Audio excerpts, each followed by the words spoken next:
नमस्कार मित्रांनो, आयुर्वेदानुसार विचार केला तर आपलं स्वयंपाकघर हे आरोग्याचं केंद्र आहे. ते केवळ अन्न बनवण्याचंच ठिकाण नाही आहे, तर पहिलं औषधालय आहे ते. आजच्या व्हिडिओमध्ये आपण अशा 10 सोप्या आयुर्वेदिक टिप्स पाहणार आहोत. प्रत्येकाने या टिप्स जर एक एक पाहून अंमलात आणल्या तर घरातील प्रत्येकजण निरोगी राहील. आणि शेवटची एक विशेष बोनस टिप आहे, ती तुम्ही पाळता का कमेंट करा. टिप नंबर 1, आयुर्वेदानुसार ताजं अन्न खा. ताज्या अन्नामध्ये प्राणशक्ती असते, जी शरीराला ऊर्जा देते. ताजं अन्न पौष्टिक, जीवनसत्व आणि खनिजयुक्त असतं. मित्रांनो, जेव्हा आपण अन्न फ्रीजमध्ये ठेवतो तेव्हा पुन्हा पुन्हा गरम करून खातो. त्यातील पोषक तत्व त्यामुळे नष्ट होतात, ते पचायला जड होते. म्हणून निरोगी राहण्यासाठी रोज ताजे अन्न खाण्याचा संकल्प करा. टिप नंबर 2, पाण्याचा सुवर्ण नियम. आयुर्वेदामध्ये एक श्लोक आलेला आहे, भोजनेच अमृतम वारी. म्हणजे काय, तर जेवताना थोडं थोडं पाणी पिणं हे अमृता समान आहे. आणि एक लक्षात घ्या मित्रांनो, जेवताना थंड पाणी कधीही पिऊ नका. त्यामुळं जठराग्नी मंद होतो आणि पचनशक्ती मंदावते. नेहमी कोमट किंवा नॉर्मल टेम्परेचरचं पाणी प्या. टिप नंबर 3, मसाल्यांची ताकद.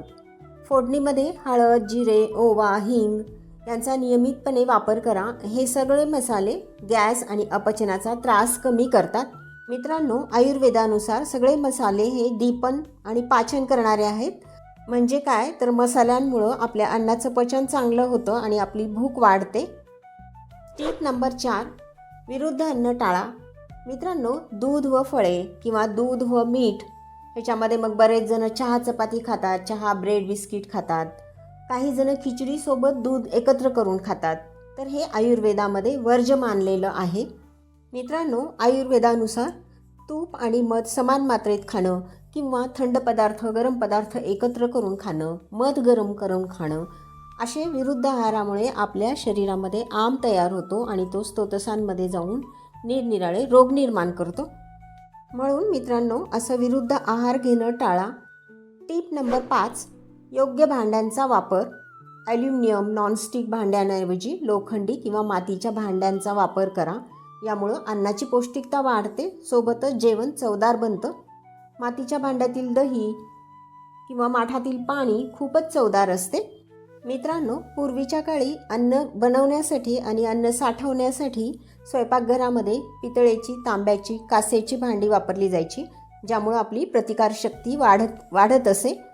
आता लोखंडाच्या कढईत जर स्वयंपाक केला तर आपल्या शरीरातील आयर्न भरून निघतं, म्हणजेच लोहाची कमतरता होत नाही. टिप नंबर 6, मित्रांनो, ही टिप पाहण्याआधी तुमच्यासाठी एक रंजक क्विज आहे. बघूयात तुम्हाला आयुर्वेदाबद्दल किती अचूक माहिती आहे. आयुर्वेदानुसार खालील कोणती गोष्ट रात्री निषिद्ध मानली जाते? ऑप्शन ए, ताजे दही. ऑप्शन बी, गोड पपई. ऑप्शन सी, फ्रीजमधील थंड दूध. ऑप्शन डी, वरील सर्व पदार्थ. मित्रांनो, तुमचं उत्तर कमेंट करा. व्हिडिओमध्ये याचं उत्तर आपण पुढे पाहणार आहोत. टिप नंबर 6, जेवणाची वेळ. दुपारचे जेवण पोटभर आणि जड असावं, कारण दुपारी पचनशक्ती ही तीव्र असते. आणि रात्रीचं जेवण मात्र हलकं असावं आणि शक्यतो सूर्यास्तापूर्वी किंवा सूर्यास्तानंतर लवकरात लवकर करावं. जेवण आणि झोप याच्यामध्ये 2 ते 3 तासाचं अंतर नक्कीच ठेवा, ज्यामुळे आपलं जेवण चांगलं पचतं आणि अन्नाचं चरबीत रूपांतर होत नाही. मित्रांनो, पुढची टीप आहे टीप क्रमांक 7, 6 रसांचं महत्त्व. आयुर्वेदानुसार रोजच्या जेवणामध्ये षड्रसात्मक जेवण असावं. म्हणजे काय, तर गोड, आंबट, तिखट, तुरट, कडू, खारट हे 6ही रस योग्य प्रमाणात असावेत, ज्यामुळं आपली रोगप्रतिकार शक्ती वाढते. त्यातून आपल्याला सगळे विटॅमिन्स मिळतात. टीप नंबर 8, आल्याचा जादुई तुकडा. जेवणाच्या आधी आल्याचा एक छोटा तुकडा सैंधव मिठासोबत चावून खाल्ल्याने अपचन होत नाही, भूक चांगली लागते, पोटदुखी, गॅसेसचा त्रासही कमी होतो. टीप नंबर 9, उभे राहून पाणी पिणं टाळा. नेहमी खाली बसून घोटघोट पाणी प्या. उभं राहून पाणी पिल्यामुळं सांधेदुखीचा त्रास वाढू शकतो. मित्रांनो, आपण घरातच बघतो की बरेच सदस्य उभं राहून बाटली तोंडाला लावून गटगट पाणी पितात. तर तसं न करता खाली बसून घोटघोट पाणी चांगलं लाळ मिक्स करून प्या. मित्रांनो, ही शेवटची टीप नंबर 10 अतिशय महत्त्वाची आहे. मनस्थितीचा परिणाम. अन्न बनवताना आणि खाताना तुमचा मूड चांगला असावा. चिडचिड करून रागात बनवलेलं अन्न किंवा जेवण हे रज आणि तमगुणांनी युक्त असते, त्यामुळे ते शरीराला मानवत नाही. म्हणून मित्रांनो, शांत मनाने हळूहळू चांगलं चावून अन्न बारीक करून पातळ झाले की खा.